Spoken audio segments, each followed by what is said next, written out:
जय हिंद साथियों, नमस्कार। तो मेरे प्रिय छात्रों, आपकी बहुप्रतीक्षित जो परीक्षा है, जो बहुप्रतीक्षित वैकेंसी है मध्य प्रदेश आरक्षक यानी कि कांस्टेबल की, वह भर्ती आ गई है। आप वेबसाइट पर www.esb.mp.gov.in पर क्लिक करके आप चेक कर सकते हैं। आज से इसके फॉर्म भराए जाने हैं, मतलब कि 26 जुलाई से इसके फॉर्म भराए जाने शुरू हो गए हैं। करीब 7400 भर्तियां हैं। इसमें विभिन्न प्रकार की भर्तियां हैं। आरक्षक जीडी की हैं, रेडियो ऑपरेटर्स की हैं और भी कई किस्म की इसमें नगर सेना वगैरह की भी भर्तियां हैं। तो प्यारे छात्रों, आप स्ट्रेटजिकल तौर पर तैयार हो जाइए। मैं ये वीडियो लेकर के आया हूं और ये वीडियो अंत तक देखना इसलिए जरूरी है क्योंकि इसमें एक मेजर इसके स्ट्रक्चर में परिवर्तन किया गया है और वो समझना अत्यंत आवश्यक है। आप लोगों को रणनीति के तौर पर भी इसको समझना बेहद जरूरी है। तो इसलिए मैं बीच में वीडियो के ये बताऊंगा, जो दो सेगमेंट हैं, एक लिखित परीक्षा और एक फिजिकल। आप कहेंगे इसमें क्या नया है? बिल्कुल कुछ नया नहीं है। पहले भी दो सेगमेंट होते थे, लेकिन इस बार नया ये है कि दोनों सेगमेंट की नंबर आपस में जोड़ करके मेरिट लिस्ट बनाई जाएगी। उस मेरिट लिस्ट के आधार पर ही आपका चयन होगा। लिखित परीक्षा में जितनी भी भर्तियां हैं उसके 7 गुना लोगों को बुलाया जाएगा। ध्यान दीजिएगा, लिखित परीक्षा में जितनी भी भर्तियां हैं उसके 7 गुना लोगों को बुलाया जाएगा। उसके बाद आपका फिजिकल टेस्ट होगा, जिसमें लंबी कूद होगी, जिसमें गोला फेंक प्रतियोगिता होगी और रनिंग होगी। सबसे पहले रनिंग होगी 800 मीटर की। विभिन्न प्रकार के मापदंडों निर्धारित किए गए हैं जिसके आधार पर आपको अंक दिए जाएंगे। अंकों का आवंटन मीटर के हिसाब से है। मैंने उसको सरल फॉर्मेट में कन्वर्ट कर दिया है और आपके लिए एक बेहतरीन एनालिसिस तैयार किया है कि जिसके आधार पर आप यह तय कर सकें कि आपको किस प्रकार से इस परीक्षा में अप्रोच रखनी है। क्लियर है? तो आइए एक एक करके हमें जानकारी मैं आपको फिल्टर रूप से देना चाहता हूं। देखिए, आपने बहुत सारी जानकारी देखी होगी, लेकिन ये जानकारी एकदम फिल्टर रूप से है। पूरी रणनीति के तौर पर मैंने ये वीडियो आपके लिए क्रिएट किया हुआ है। तो पहली चीज तो ये कि ऑनलाइन फॉर्म भरने की जो पहली तारीख है वो 26 से है। आखिरी तारीख कब है? 10 जुलाई तक है। संशोधन की तारीख, यानी कि जो आपका फॉर्म भरने के दौरान कुछ मिस्टेक हो जाता है तो भी आज से आप संशोधन करना शुरू कर सकते हैं। 15 जुलाई तक शुरू कर सकते हैं। फीस वगैरह की जानकारी आपको होनी चाहिए। ऑनलाइन एमपी ऑनलाइन में जाएंगे तो वहां भी वो लोग, यहां सबसे अच्छी बात यह है कि आपकी एग्जाम डेट क्लियर कर दी है कि 12 अगस्त से आपकी परीक्षाएं शुरू हो जाएंगी। परीक्षा के लिए क्या रणनीति तैयार करेंगे, कैसे आप इन 45-46 दिन में आप अपनी परीक्षा की तैयारी बेहतर तरीके से सुदृढ़ कर सकते हैं, उसका अलग से वीडियो मैं आपको दूंगा। तो 2 शिफ्ट में परीक्षाएं होंगी, ये सारी चीजें आपको पता है। जो रेडियो की भर्ती होनी है वो ध्यान रखिएगा, जो रेडियो कांस्टेबल की भर्ती होनी है उसमें जो फिजिकल है उसके अंक मेरिट में नहीं जोड़े जाएंगे। क्यों नहीं जोड़े जाएंगे? क्योंकि ऑलरेडी उसमें 2 पेपर होंगे। एक सामान्य पेपर होगा जो सबके लिए हो रहा है 100 नंबर का, एक 100 नंबर का उनका टेक्निकल पेपर होगा। रेडियो की भर्ती कौन लोग भर सकते हैं उसके लिए भी मैं आगे जानकारी दूंगा। तो इस प्रकार से आप ये सारी चीजें आपको पता होनी चाहिए कि अभ्यर्थी का आधार पंजीयन होना चाहिए, रोजगार पंजीयन होना चाहिए, आपका डोमेन जो निवास प्रमाण पत्र है ना, डोमेन सर्टिफिकेट, वो भी आपके पास होना चाहिए समय पर। और साथ ही साथ इस प्रकार के जो प्रमाण पत्र लगते हैं वो आपके पास अवेलेबल होने चाहिए। तो सारे प्रमाण पत्र आप रख लीजिए। दूसरा, फॉर्म पहले हफ्ते ही भर के फुर्सत हो जाए, क्योंकि बहुत कम समय बचा है आपकी तैयारी के लिए। पूरा का पूरा फोकस आपको तैयारी में करना है। तैयारी 2 प्रकार से करनी है। कैसी करनी है मैं आपको सूचित करूंगा। वीडियो अंत तक जरूर देखते रहेंगे, है ना। अब देखिए, इसमें अलग अलग जो पद है उसके हिसाब से जो वैकेंसी जिस भी पद में है, तो इसमें अपन को समय खराब करने की ज़रूरत नहीं है। वैकेंसी 5 भी होंगी तो भी हमें उतनी ही तैयारी करनी है, 5000 भी होंगी तो भी उतनी ही तैयारी करनी है। इस पर ज़्यादा गौर फरमाने की आवश्यकता नहीं है। आइए आगे बढ़ते हैं, ये रेडियो वगैरह के हो गए पद, है ना। अब देखिए यहां पर आपका आ गया है कि शैक्षणिक योग्यता आपकी क्या होनी चाहिए। शैक्षणिक योग्यता आरक्षक यानी जीडी के लिए 10+2 प्रणाली के अंतर्गत 10वीं कक्षा की परीक्षा आप उत्तीर्ण करे हों या हायर सेकेंडरी की परीक्षा या उसके समकक्ष परीक्षा आपने उत्तीर्ण करे हों। अनारक्षित, अनुसूचित जाति तथा पिछड़ा वर्ग के लिए ये है। यहां पर देखिए अनुसूचित जनजाति के लिए, अनुसूचित जनजाति के लिए कक्षा 8 भी अगर आपने उत्तीर्ण किया है तो आप इसमें फॉर्म भर सकते हैं। रेडियो के लिए सबसे महत्वपूर्ण बात है, सभी बच्चे कह रहे हैं मैं रेडियो में भरूंगा क्योंकि उसके लिए फिजिकल क्राइटेरिया कम रखी गई है। लेकिन यहाँ समझने वाली बात यह है कि पहली चीज तो 10+2 प्रणाली के आधार पर 12वीं उत्तीर्ण हो। यहाँ आप 10वीं उत्तीर्ण में भी फॉर्म भर सकते हैं, यहाँ 12वीं उत्तीर्ण होना अनिवार्य है। इसके साथ ही पॉलिटेक्निक संस्था या कॉलेज से, विश्वविद्यालय से आईटीआई हो, इलेक्ट्रॉनिक्स में, इलेक्ट्रिकल्स में या हार्डवेयर कंप्यूटर का सर्टिफिकेट होना चाहिए आपके पास। ध्यान रखना है कंप्यूटर एप्लीकेशन, ये देखिएगा कंप्यूटर एप्लीकेशन नहीं होना चाहिए, यानी बीसीए, डीसीए, पीजीडीसीए ये वाले कैंडिडेट इसके लिए पात्र नहीं है। आप लोग फॉर्म मत भरिएगा। अगर आपके पास इनमें से कुछ है इंजीनियरिंग है, आपके पास पॉलिटेक्निक है, 2 वर्ष के पाठ्यक्रम का कोई इस प्रकार का डिप्लोमा है जो एप्लीकेशन ना हो, हार्डवेयर से संबंधित हो, वही लोग इन पदों के लिए पात्रता रखते हैं, यह ध्यान रखिएगा। आइए अगला, यहाँ बहुत कंफ्यूजन था, कोई भी डीसीए पीजीडीसीए वाले बच्चे सोचते हैं हम भी टेक्निकल हो गए हैं, तो वे टेक्निकल नहीं है। ठीक है, आइए निर्धारित आयु सीमा में कोरोना काल का 3 साल ऐड करके दे दिया गया है, मतलब बढ़ा दिया गया है। तो मध्य प्रदेश के जो निवासी हैं, अनारक्षित लोग हैं, अनरिजर्व किसी भी प्रकार का जो आरक्षण प्राप्त करता नहीं है, उनमें 33+3 यानी कि 36 ईयर तक। और ये कहाँ तक की कहानी है, ये आप जुलाई तक 10/7/2023 तक आयु की गणना होगी।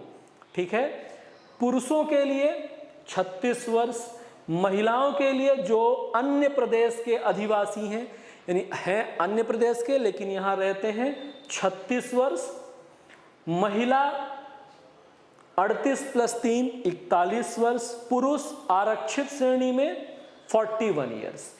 ठीक है, पुरुष सभी श्रेणी के शासकीय स्वशासी कर्मचारी 41 ईयर, ध्यान रखिएगा 38+3 जो कहाँ है, किसी भी सरकारी कर्मचारी हैं वे।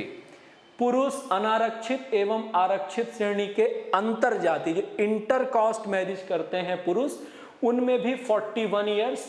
महिलाएं जो इंटरकास्ट मैरिज करती हैं उनके लिए 46 वर्ष। पुरुष अनारक्षित श्रेणी विक्रम पुरस्कार विजेता ये आते हैं 41 ईयर्स में, महिलाएं 46 ईयर और पुरुष विक्रम आरक्षित वर्ग वाले 46 वर्ष। तो ये आयु की सीमा है, आप किस क्राइटेरिया में आते हैं ये देख लीजिएगा। इसके बाद हम आते हैं परीक्षा की योजना। लिखा है स्पष्ट रूप से रूल बुक में, रूल बुक जरूर पढ़ना चाहिए। प्रथम चरण लिखित परीक्षा हिंदी भाषा में वह विकल्पी प्रश्न MCQ। प्रथम चरण तकनीकी परीक्षा केवल तकनीकी पद हेतु 100 अंक बहुविकल्पिक। द्वितीय चरण परीक्षा योजना शारीरिक दक्षता परीक्षण, जो मैं इससे पहले डिस्कस कर चुका हूं। अगर आप आरक्षक या जीडी के लिए अप्लाई कर रहे हैं तो आपको एक ही पेपर देना होगा, 100 नंबर का होगा। और अगर आप रेडियो के लिए आवेदन कर रहे हैं तो आपको 100 नंबर का कॉमन पेपर होगा और 100 नंबर का टेक्निकल पेपर होगा। उसके बाद प्रथम चरण की जो परीक्षा है वो हिंदी भाषा में होगी, दोनों लैंग्वेज में रहती है। अवधि 2 घंटे में 100 प्रश्न करने होंगे। अंक योजना अधिकतम 100 अंक है। 1 अंक सही उत्तर के लिए दिए जाएंगे, गलत के लिए कोई अंक काटा नहीं जाएगा, मतलब माइनस मार्किंग नहीं है। प्रश्न इस प्रकार के होंगे, 40 अंक सामान्य ज्ञान एवं तार्किक ज्ञान। अब तार्किक ज्ञान दे देता है तो यहाँ गणित भी वो घुसा देते हैं। 30 अंक बौद्धिक क्षमता एवं मानसिक अभिरुचि, बौद्धिक क्षमता यानी रीजनिंग की बात है, यहां भी गणित होती है। 30 अंक विज्ञान एवं अंक गणित, यानी कि यहां भी गणित, यहां भी गणित, यहां भी गणित। तो आप इस चक्कर में ना पड़ें।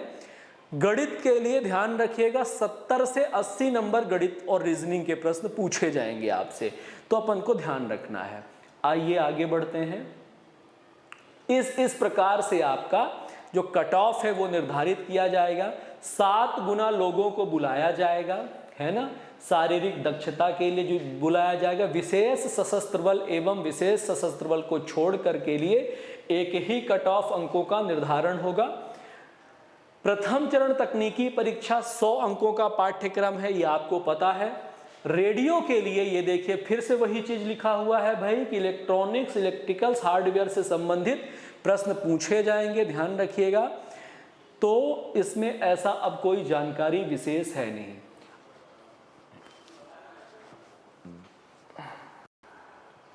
अच्छा, इसमें एक और चीज है, एक नियम, शारीरिक दक्षता परीक्षण। देखिए इसमें शारीरिक दक्षता परीक्षण का आयोजन और मूल्यांकन एक चयन समिति जैसे कि पुलिस महानिदेशक द्वारा गठित की जाएगी के पर्यवेक्षण में किया जाएगा। अंकों का वितरण अनुसूची 2 के अनुसार होगा। आगे हम आपको बताएंगे किस प्रकार से अंक बांटे जाएंगे। प्रथम चरण लिखित परीक्षा के कट ऑफ अंकों के आधार पर वर्टिकल श्रेणी के विज्ञापित पदों के विरुद्ध 7 गुना अभ्यर्थियों को अगले चरण के लिए चुना जाएगा।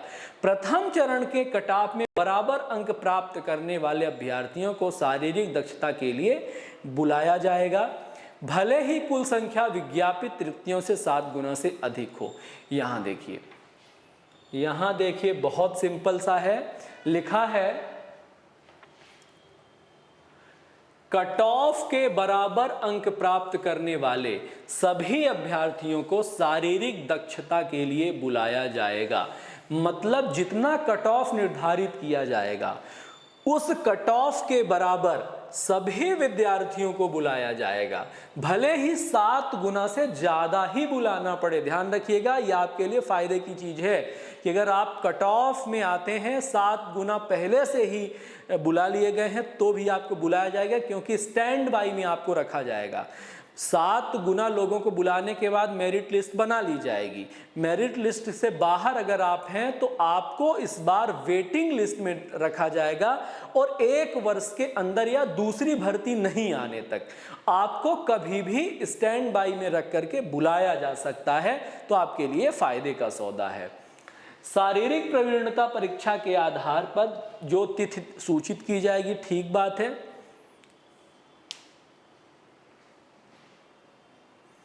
यहां देखिए आरक्षक जीडी संवर्ग के समस्त अभ्यर्थियों के लिए शारीरिक दक्षता परीक्षण में अधिकतम कुल योग के न्यूनतम 30% अंक लाने होंगे, जिसके अंतिम प्रवीणता सूची के लिए प्रथम चरण के अंकों साथ जोड़े जाएंगे। ये मत सोचिएगा, यहां अच्छी बात यह है कि आप अगर 100 में से 30 अंक लाते हैं फिजिकल में, अच्छी बात है ये आपके लिए कि अगर 100 में से 30 अंक फिजिकल में लाते हैं तो भी आप मेरिट लिस्ट में जोड़े जाएंगे। जैसे कि पहले क्या होता था, मिनिमम क्वालिफाइंग के लिए क्वालिफाई और डिस्क्वालीफाई होता था। इस बार ध्यान रखिएगा, ये बड़ी अच्छी बात है, इसको ध्यान रखिएगा। 100 में से 30 अंक भी अगर आप ले आए हैं तो आपको क्या करना, हाँ 30% का मतलब है हर विभाग में 30%। ऐसा नहीं है कि आपने रनिंग में 30 ला ली तो बाकियों की में छूट हो जाएगी, नहीं, सभी विभाग में 30% आपको लाने पड़ेंगे। तो अगर आपने 30 अंक ला लिया है तो फिर आप उसके साथ कोलैबोरेट होंगे लिखित परीक्षा के साथ। अगर मान लो लिखित परीक्षा में आपने 90 अंक हासिल किए, यहाँ 30 अंक हासिल किए, तो दोनों को मिला करके 120 अंक हो जाएंगे। बात समझ में आ रही है? तो ये महत्वपूर्ण बात है कि 30% ही आपको क्वालिफाई के लिए लाना है। आरक्षक रेडियो ऑपरेटर के लिए अभ्यर्थियों को 800 मीटर की दौड़ में केवल 20% न्यूनतम अंक यानी कि 40 में से 8 अंक लाने होंगे। ध्यान रखिएगा। अच्छी बात यह है कि जो रेडियो के लोग हैं जो रेडियो में फॉर्म भरने वाले हैं उनके लिए ये क्वालिफाइंग है। क्वालिफाइंग है मतलब कि अगर आपने 800 मीटर की रनिंग में 8 अंक भी हासिल कर लिए, कितने अंक हासिल कर लिए? 8 अंक भी हासिल कर लिए, तो भी आप क्वालिफाई कहलाएंगे। बात क्लियर है? अभी मैं बताऊंगा कि 8 अंक कैसे हासिल करना है। 20%, उनको 30%, इनको 20%। शारीरिक दक्षता परीक्षण केवल क्वालिफाइंग प्रकृति का होगा, ध्यान रखिए, कंफ्यूज नहीं होइएगा। आरक्षकों के लिए क्वालिफाइंग नहीं है, आरक्षकों के लिए जो जीडी के लिए भरेंगे फॉर्म, उनमें क्या होना है? उनमें दोनों अंक जुड़ेंगे। लेकिन जो रेडियो के लिए भरेंगे उसमें केवल ये क्वालिफाइंग होना है। ठीक है। शारीरिक दक्षता परीक्षण में अंकों का वितरण अंक सूची 2 के अनुसार होगा। मैं अंक सूची 2 के बारे में बात करूंगा। ठीक है, आइए आगे बढ़ते हैं अपन लोग। यहां देखिए, विशेष सशस्त्र बल के लिए ये शारीरिक मापदंड है। अनारक्षित एवं ओबीसी और जो अनरिजर्व यानी कि जनरल कैटेगरी के जो होते हैं उनके लिए, हालांकि जनरल कैटेगरी का मतलब ईडब्ल्यूएस हो गया है, तो यहाँ कंफ्यूज नहीं होना। मतलब फिर भी बच्चे ये समझते हैं कि हम जनरल कैटेगरी के हैं, जिनको कोई भी आरक्षण नहीं मिलेगा या जो पिछड़ा वर्ग के हैं उनके लिए ध्यान दीजिएगा। जो ऊंचाई है पुरुषों के लिए 168 सेंटीमीटर, 168 सेंटीमीटर है उनकी ऊंचाई। ठीक है। और उनका चेस्ट है 79 सेंटीमीटर बिना फुलाए हुए, और फुला करके 84 सेंटीमीटर। गोरखा, गढ़वाली, कुमायूं के मामले में पुरुषों के लिए जो हाइट मांगी गई है वो 157 के आसपास मांगी गई है, और जो सीना है वो दोनों के लिए, जो छाती का फुलाव है वो दोनों के लिए बराबर रखा गया है। मराठा, अनुसूचित जाति और अनुसूचित जनजाति के लिए यह क्राइटेरिया 165 सेंटीमीटर है। यह क्राइटेरिया बिना फुलाए 79 और फुला करके 84 सेंटीमीटर है। तो ये अपन को ध्यान रखना है। इसके अलावा, इसके अतिरिक्त ये ध्यान देना है अपन को, अन्य सशस्त्र बल छोड़कर संवर्गों के अभ्यर्थियों के लिए भर्ती के लिए आरक्षक विशेष सशस्त्र बल छोड़कर अन्य सभी संवर्ग, अनारक्षित, अनुसूचित, अन्य पिछड़ा वर्ग, पुरुषों के लिए 168, 81 और 86। 168 सेंटीमीटर हाइट है, 81 सेंटीमीटर सीना है बिना फुलाए, और 86 सेंटीमीटर फुला करके है। महिलाओं के लिए यह 155 सेंटीमीटर है, और चेस्ट में इसका कोई क्राइटेरिया लागू नहीं होगा। आरक्षक विशेष सशस्त्र बल को छोड़कर अन्य सभी संवर्ग अनुसूचित जनजाति में पुरुषों के लिए 160 सेंटीमीटर, महिलाओं के लिए 155 सेंटीमीटर हाइट है, और सीना पुरुषों के लिए 76 और 81, महिलाओं के लिए लागू नहीं है। क्लियर हो गया? ध्यान रखिएगा, ये कुछ महत्वपूर्ण जानकारियां थी। विज्ञापित पदों की संख्या के 15% अभ्यर्थियों की प्रतीक्षा सूची बनाई जाएगी, जो कि परिणाम घोषित होने से 1 वर्ष अथवा नवीन परीक्षा के परिणाम घोषित होने तक जो भी पहले हो प्रभावी रहेगी। रिक्त रहे पदों की पूर्ति प्रतीक्षा सूची से की जाएगी। रिक्त पद का अर्थ है कि 7400 जो भर्तियां निकली हुई हैं, 7400 का 15%, 7400 का 15%, देखिए 7400 का 15%, इनको रख दिया जाएगा स्टैंड बाई। 15 चौके 60, 105 और 6 111, 1110 लोग वेटिंग में रहेंगे। 1110 लोग वेटिंग में रहेंगे। अब इसमें होता क्या है, 1 साल के भीतर विभिन्न प्रकार की गतिविधियां हो सकती हैं। कुछ छात्रों का चयन पीसीएस में हो गया, कुछ छात्रों का चयन सब इंस्पेक्टर में हो गया, कुछ छात्रों का चयन यूपीएससी में हो गया। यानी अलग अलग भर्तियों में चयन होने की वजह से वे छात्र इन भर्तियों को छोड़ते चले जाते हैं, तो बहुत सारी जो सीटें हैं वो रिक्त हो जाती हैं। तो इस बार क्या किया जाएगा, 15% लोगों को वेटिंग लिस्ट में डाला जाएगा। कब तक? जब तक नई भर्ती नहीं आ जाएगी, अथवा 1 साल तक। 1 साल से पहले अगर नई भर्ती आ गई तो फिर ये वेटिंग लिस्ट खत्म हो जाएगी। अगर 1 साल के अंदर तक कोई भर्ती नहीं आती है तो ये छात्र स्टैंड बाई में रहेंगे। जो भी रिक्त यानी उन 7400 पदों में रिक्त होंगे, अपने अपने क्राइटेरिया या कैटेगरी में उनको बुलाया जाता रहेगा। बात समझ में आ गई है? तो ये आपके लिए इस बार ये बहुत बेनिफिशियल काम किया गया है। आइए आगे बढ़ते हैं। अंतिम चयन। आरक्षक जीडी संवर्ग के अभ्यर्थियों का शारीरिक दक्षता परीक्षण में न्यूनतम अंक लाने पर प्रथम चरण, लिखित परीक्षा और शारीरिक दक्षता परीक्षा में प्रथम अंक के योग के आधार पर अंतिम चयन होगा। आरक्षक रेडियो ऑपरेटर तकनीकी पदों के अभ्यर्थियों का शारीरिक दक्षता परीक्षण में न्यूनतम अंक लाने पर प्रथम चरण, लिखित परीक्षा और लिखित तकनीकी परीक्षा में प्राप्त अंकों के योग के आधार पर अंतिम चयन होगा। तो ध्यान रखिएगा, फिजिकल क्वालिफाइंग है। रेडियो वालों का फिजिकल जो है वो क्या है? क्वालिफाइंग है।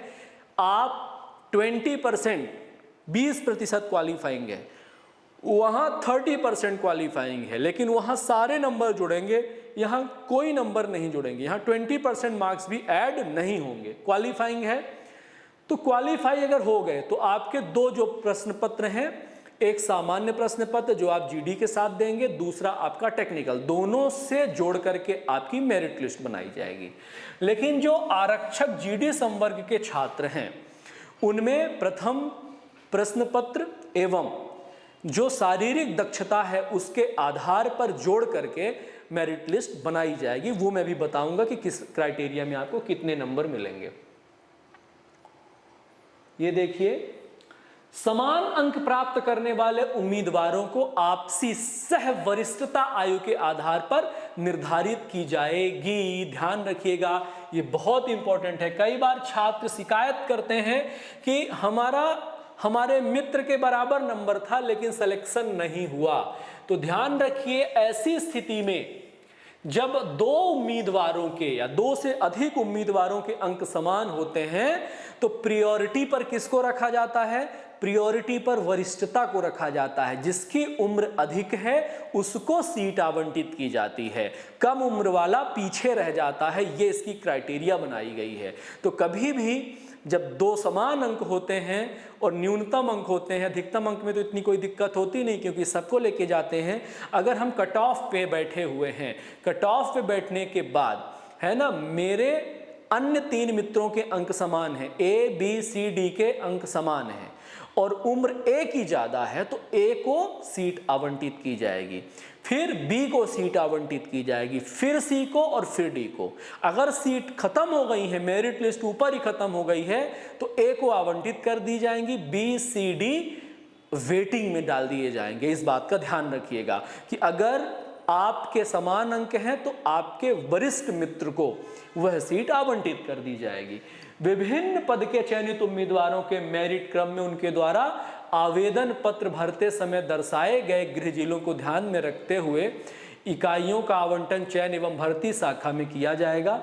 कोई अभ्यर्थी यदि 1 से अधिक पदों के लिए आवेदन करता है और उसकी मेरिट यदि दोनों पदों के लिए आती है तो उसे प्राथमिकता तथा उसके मेरिट स्थान के आधार पर केवल एक ही पद चयन एवं भर्ती शाखा द्वारा चयनित किया जाएगा। ध्यान रखिएगा, अगर आपने दोनों में भरा है तो केवल एक ही पद आपको निर्धारित किया जाएगा। तो ये कुछ महत्वपूर्ण सूचनाएं थी। शारीरिक दक्षता पीपीटी अधिकतम 100 अंक का। पुरुषों के लिए गोला फेंक, गोले का वजन दिया गया है। गोले का वजन पुरुषों के लिए 7.26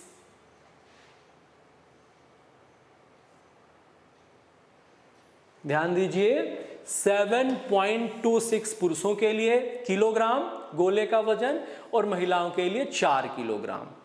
800 मीटर हेतु एक अवसर, लंबी कूद एवं गोला फेंक हेतु 3 अवसर प्रदान किए जाएंगे। ध्यान दीजिएगा, दौड़ने के लिए एक ही अवसर रहेगा आपके पास, लेकिन लंबी कूद और गोला फेंकने के लिए 3 अवसर दिए जाएंगे। अगला है आपके लिए ये क्राइटेरिया है, ध्यान दीजिएगा। ये आरक्षक जीडी पुरुषों के लिए है। आरक्षक जीडी पुरुषों के लिए ये 800 मीटर के अंक दिए गए हैं। 0, 1, 2, 3, 4, 5, 6, 7, 8 अंक दिए गए हैं। ये कुल मिलाकर के 40 अंकों का होगा। 30% अंक लाना जरूरी है। तो 30% कितने का? 40 का। तो 40 का 30% होता है 12 अंक। मिनिमम 12 अंक तो आपको लाना पड़ेगा। 12 अंक का मतलब है कि अगर आप 177 सेकेंड में, 177 सेकेंड का मतलब होता है 2 मिनट और 57.4, 2 मिनट 57.4 सेकेंड, 2 मिनट 57 सेकेंड में अगर आप 800 मीटर की रनिंग कर लेते हैं तो क्वालिफाई कहलाएंगे, यानी कि आपके अंक जोड़े जाएंगे। ध्यान रखिएगा, ये इस बार आपके लिए बेनिफिट भी है और डिजास्टर भी है, क्योंकि इसमें अंक जुड़ेंगे। लेकिन मिनिमम क्वालिफिकेशन जो करीब 2.5 मिनट या 2:40 की होती थी, मिनिमम क्वालिफिकेशन 2 मिनट और 57 सेकेंड की हो गई है। ये ध्यान रखिएगा आप, ये आपके लिए बेनिफिशियल है। कई लोगों को ये नहीं पता है। उसके बाद अगर हम लोग बात करते हैं किसकी? लंबी कूद की। तो देखिएगा, 40 नंबर का आपका रनिंग है, 30 नंबर की लंबी कूद है और 30 नंबर का गोला फेंक है। 40 नंबर में आपको कितना लाना है भैया? 12 अंक लाना है। लंबी कूद में 30% होता है। और लंबी कूद जो कितने अंकों की है? लंबी कूद है 30 अंकों की। 30 अंकों का 30% होता है 9 अंक। तो 9 अंक आपको लाना है, यानी कि कितने? 3.68, यानी इसमें आप 3.28 का मल्टीप्लाई कर देंगे तो फिट में बदल जाएगा, है ना। 3.28 में अगर आप मल्टीप्लाई कर देंगे तो ये फिट में बदल जाएगा। 3.28 फिट बराबर 1 मीटर होता है ना। तो 9 अंक लाने के लिए आपको कितना चाहिए? 3.68 इंटू 3.28, तो ये होता है करीब 12 फीट। अगर बच्चे 12 फीट जंप कर जाते हैं तो क्वालिफाई हो जाएंगे। कितने फीट? 12 फीट। 12 फीट में आप क्वालिफाई हो जाएंगे। क्वालिफाई होंगे, आपको कितने नंबर मिलेंगे? 9 नंबर मिलेंगे। 9 नंबर में आप क्वालिफाई हो जाओगे। इसी प्रकार अगर हम लोग बात करते हैं गोला फेंक में, गोला फेंक भी 30 की होगी, यानी 9 नंबर। 9 नंबर के लिए आपको कितना? 9 नंबर के लिए आपको फेंकना पड़ेगा इतना, 5.19 मीटर। 5.19 मीटर फेंकना पड़ेगा। यानी कि अगर आप 17 फीट गोला फेंक देते हैं, 17 फीट गोला फेंक देते हैं तो आप क्वालिफाई हो जाएंगे। 17 फीट गोला अगर आप फेंक देते हैं तो क्वालिफाई हो जाएंगे। ठीक है, बाकी ये पूरी क्राइटेरिया दी गई है, कितने में कितने नंबर मिलेंगे। ये सारे नंबर आपके जुड़ेंगे अगर आप आरक्षक जीडी के लिए हैं। ये देखिए 20 नंबर, 20 नंबर के बाद 25 नंबर। मैंने इनको सबको फीट में कन्वर्ट करके दिया है, क्योंकि क्वालिफाई से इस बार काम नहीं चलने वाला है। इस बार आपको क्या करना पड़ेगा? इस बार आपको पूरा का पूरा ध्यान लगाना पड़ेगा और बड़ी स्ट्रेटेजिकल तरीके से इस पर काम करना पड़ेगा। ठीक है, ये अधिकतम 30 अंक हो गए। ये सारी क्राइटेरिया मैंने इनको फिट में बदल के देखा है। देखिए, अगर आपको 20 नंबर लाना है, कितने नंबर लाना है? अगर आपको 20 नंबर लाना है,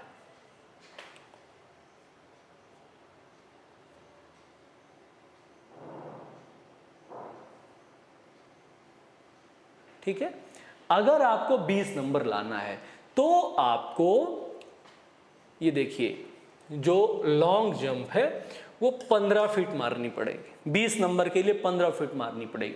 25 नंबर के लिए 16 फीट मारनी पड़ेगी और 30 नंबर के लिए आपको 18 फीट लॉन्ग जंप मारनी पड़ेगी पुरुषों के लिए। अगर हम लोग बात करें शॉर्ट पुट की, यानी गोले की, तो गोले में 20 नंबर लाने के लिए आपको 23 फीट मारना पड़ेगा।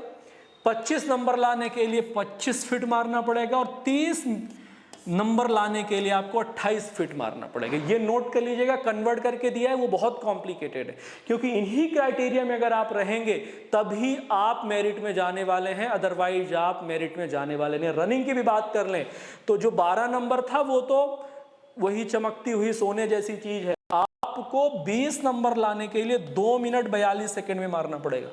2 मिनट 40 सेकंड तो पहले भी मारते थे, तो 2 मिनट 42 सेकंड ही आप अपने दिमाग में रखेंगे। 25 नंबर के लिए 2 मिनट 32 सेकंड में मारना पड़ेगा, और 30 नंबर लाने के लिए आपको 2 मिनट 23 सेकंड में मारना पड़ेगा, तब जाकर क्या। और अगर आपको 35 नंबर लाना है तो 35 नंबर में 2 मिनट 13 सेकंड, और 40 नंबर के लिए आपको 2 मिनट 6 सेकंड में मारना पड़ेगा। 40 नंबर अगर आपको प्राप्त करना है तो 2 मिनट और 6 सेकंड में मारना पड़ेगा, ये ध्यान रखिएगा। कितने मारना पड़ेगा? 2 मिनट 6 सेकंड में मारना पड़ेगा, ये ध्यान रखिएगा, अगर 40 नंबर आपको पूरे के पूरे चाहिए। ठीक बात है, तो ये हो गया बॉयज के लिए। अभी गर्ल्स की अपन बात कर लें। गर्ल्स की ये पूरी क्राइटेरिया है। यहां पर गर्ल्स के लिए भी अगर मैं बता दूं, मिनिमम क्राइटेरिया वही 30%, 20% उसमें होगा, 30% इसमें है। तो मिनिमम क्राइटेरिया से उतना मतलब नहीं है, हमें तो मेरिट लिस्ट से मतलब है। तो यहां से देखिए मैंने पूरा क्लियरिफिकेशन कर रखा है। 20 नंबर अगर आपको लाना है किसमें, लॉन्ग जंप में, तो आपको 12 फीट मारना पड़ेगा, 11.80 मतलब 12 फीट। 25 नंबर अगर आपको लाना है तो 13 फीट मारना पड़ेगा, और पूरे 30 नंबर लाना है गर्ल्स तो आपको 14 फीट मारना पड़ेगा। ठीक है। शॉर्ट पुट की अगर मैं बात करूं, अगर आपको 20 नंबर लाना है तो आप 18 फीट यानी कि 19 फीट, 18.8 यानी 19 ही मान के चलो। और अगर 25 नंबर ला के चलना है शॉर्ट पुट में तो आप समझ लीजिए कि 21.5 फीट के आसपास यानी 21.2 फीट मारना पड़ेगा। और अगर आपको 30 नंबर लाना है तो 23.2 यानी 23.5 के आसपास मारना पड़ेगा। इसी प्रकार अगर हम रनिंग की बात करें, 20 नंबर तभी ला सकते हैं आप जब 3 मिनट 40 सेकंड में कर लोगे। पहले भी करते थे इतने में, 3 मिनट 40 सेकंड में कर लोगे तो 20 नंबर ला लोगे। पास आप 12 नंबर में ही हो जाओगे, लेकिन 12 नंबर में पास होने का कोई अर्थ नहीं बचेगा, क्योंकि इस बार अंक जुड़ने वाले हैं। ठीक है। 25 मीटर 25 नंबर लाने के लिए आपको 3 मिनट 29 सेकंड लगेंगे, और 30 नंबर लाने के लिए 3 मिनट 18 सेकंड लगेंगे, और 35 नंबर लाने के लिए 3 मिनट 7 सेकंड लगेंगे, और 40 नंबर लाने के लिए आपको 2 मिनट 58 सेकंड लगेंगे। तब जाकर के आप मिनिमम क्राइटेरिया में आएंगे। क्लियर है? इसको मैं अलग से भी आपको बता दूंगा क्लियरिफिकेशन करके कि कैसे कैसे नंबर्स का कॉम्बिनेशन बनाना है। अब हम लोग बात करने वाले हैं किसके लिए? शिथिल मापदंड। शिथिल मापदंड मतलब आरक्षक, रेडियो ऑपरेटर हो गए, होम गार्ड हो गए, भूतपूर्व सैनिक हो गए, इनके लिए। तो इनके लिए भैया 20% ही चाहिए। क्राइटेरिया ये पूरी निर्धारित की गई, लेकिन इसमें आपको ज्यादा दिमाग नहीं लगाना है, सीधा सीधा 20%। 20% का मतलब है कि आपको दौड़ में 12 नंबर लेकर के आना है।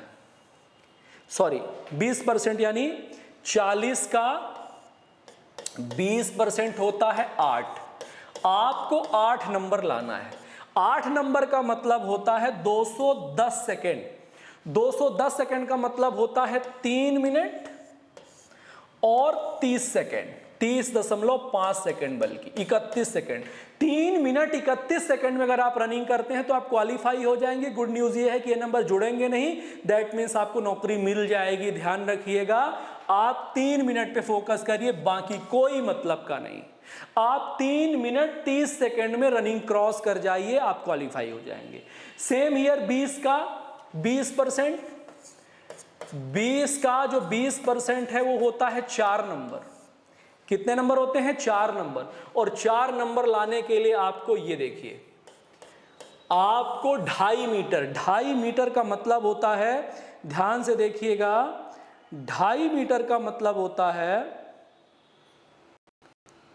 8.2 फीट भी अगर आप कूद लेते हैं, 8.2 फीट, 8.2 फीट भी अगर आप जंप कर जाते हैं तो आप क्वालिफाई हो जाएंगे बॉयज। इसी प्रकार आप शॉर्ट पुट में आप अगर 4.5 मीटर यानी कि 14 फीट फेंक देते हैं, 14 फीट फेंक देते हैं तो आप क्रॉस हो जाएंगे। 14.76 यानी कि 15 फीट के आसपास। 15 फीट भी अगर आप फेंक देते हैं गोला तो आप क्रॉस हो जाएंगे। बाकी के लिए किसी काम का नहीं है, देखने की जरूरत ही नहीं है। ये रेडियो की बात कर रहा हूं मैं, ध्यान रखिएगा। रेडियोस की बात हो गई। रेडियो के बाद ये देखिए, ये रेडियो का ही है, ये पूरे क्राइटेरिया का कोई मतलब नहीं है, इसको ध्यान दीजिए, इसका कोई भी अर्थ नहीं है, ये कोई अर्थ का नहीं है, ध्यान रखिएगा, क्योंकि इसमें आपको 20% क्वालिफाइंग लाना है। 20% की गणित मैंने आपको समझा दी है, 20% की गणित मैंने आपको समझा दी है। अब देखिए महिलाओं के लिए भी सेम टू सेम 20% ही लाना है। 20% की गणित एकदम क्लियर है। 20% यानी कि कितने नंबर, आपको 8 नंबर लाने हैं। ये हो गए 8 नंबर यानी कि 290। 4 मिनट और 50.4 सेकेंड में अगर आप रनिंग कर जाती हैं तो आप क्वालिफाई हो जाएंगे। 4 मिनट 20%, 4 मिनट और 50.4 सेकेंड में आप रनिंग कर जाएंगे, क्वालिफाई हो जाएंगे। और आप लंबी कूद यानी कि आपको कितने नंबर लाने हैं, 20 का 20%, 4 नंबर लाना है। कितना नंबर लाना है, 4 नंबर लाना है। तो 4 नंबर लाना है तो 1.74 अगर आप जंप कर जाते हैं, 1.74 अगर आप जंप कर जाते हैं तो ये होता है 5 फीट 5.7 फीट। ये आपको करना है जंप लंबी कूद में क्वालिफाई करने के लिए, ठीक है। इसी प्रकार यहां आते हैं तो 3.15 ये 10 फीट अगर आप गोला फेंक देते हैं, 10.3 फीट अगर आप गोला फेंक देते हैं तो आप क्वालिफाई हो जाएंगे। तो ये गणित हुआ किसका, ये गणित हुआ आपके रेडियो ऑपरेटर्स का। ध्यान रखिएगा, इसमें ज्यादा गणित लगाने की जरूरत नहीं है, ये पूरे एनालिसिस की आवश्यकता नहीं है, इसको ढंग से पढ़ लीजिएगा, इसकी कोई भी आवश्यकता नहीं है। बाकी पूरी गणित मैं अलग से आपको समझा दूंगा। उम्मीद है कि आपको ये सारी चीजें बहुत आराम से समझ में आई होंगी। ये हो गए प्रश्न पत्र किस प्रकार से पूछे जाएंगे, प्रश्न पत्र पूछे जाने के बाद उनकी योजना क्या होगी, इनको किस प्रकार से चयनित किया जाएगा। तो मेरे प्रिय छात्रों, आपको दोनों चीजों पे फोकस करना है। जो लोग आरक्षक जीडी के लिए हैं, जो लोग आरक्षक रेडियो के लिए हैं, उनके लिए बहुत गुड न्यूज़ है। उनके लिए केवल और केवल कहाँ पे आपको फोकस करना है, एग्जाम में फोकस करना है। आपको फिजिकल में बहुत ज़्यादा ध्यान देने की ज़रूरत नहीं है, नॉर्मल फिजिकल है अगर आपका तो आप क्वालिफाई होंगे। तो आज के लिए इतना ही। अगले वीडियो में इनको और फिल्टर तरीके से अंकों का वितरण और किस प्रकार से आपको अंकों की स्ट्रैटेजी बनानी है वो मैं आपको बता दूंगा। आज के लिए इतना ही, मिलते हैं अगली क्लास में। तब तक के लिए आप अपना ख्याल रखिए, तैयारी करिए, फॉर्म आज ही भर दीजिए। धन्यवाद।